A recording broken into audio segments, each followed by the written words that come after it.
I've created this video to help prepare for the facilitated conversation that's coming up. On that day, there are three main things that I want you to remember and keep in place so that we can have safe conversations. The first one is that I'd like you to come to that facilitated conversation with a really curious mindset. I want you to listen and to think about the other person and why they're saying what they're saying as we go along. This will help you not interrupt, because when we're interrupting, we're thinking about ourselves. So if you can be curious and think about the other person and what's going on for them, then you're way more likely to give them the space to say what they need to say, and we will stay more grounded. The next one is that I'd ask you to be really respectful in your language. And what that means is that we won't end up being sarcastic, we won't be dismissive in our language, and hopefully we won't yell or raise our voices. I know that when we're having these conversations, they are very personal and that we can at times get triggered by information that's been provided. What I'd love you to do in that moment, if you do get triggered, is to just sit and let that moment pass over you, because it will, and I'd like you to stay grounded and breathe so that we can move on to the next thing. When we end up being sarcastic or being dismissive, what we can do is that we're telling the other person a lot of information about ourselves in that moment, but also we're not being respectful of their story or their truth.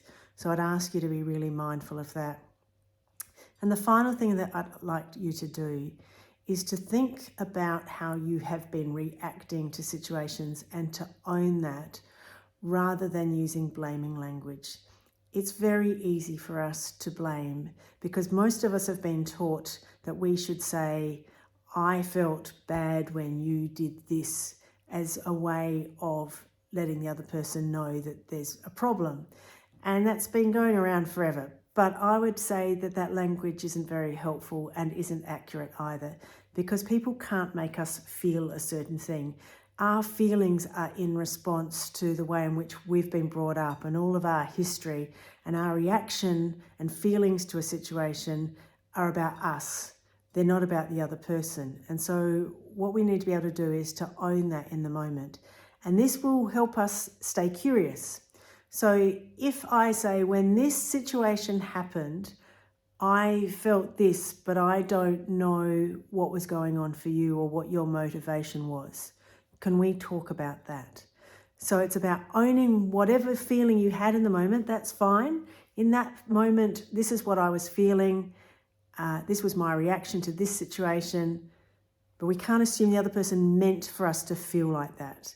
And so if we can keep a really open mind to that and think about our reaction, but then explore with the other person, what was their intention in that moment? What was their behavior reflecting for them? Because we don't know, and we won't know unless we've asked the question and we've explored that. So I hope that makes sense. We'll go through it more again at the beginning of the facilitated conversation, but it's very much about being respectful in this moment and truly hearing and listening to each other and understanding what's been going on for each person to get us to the point where we are today. And then once we've had this conversation, we're just going to know what's been going on so much more. We're going to have a much deeper understanding of the events, and this is going to assist us to move forward.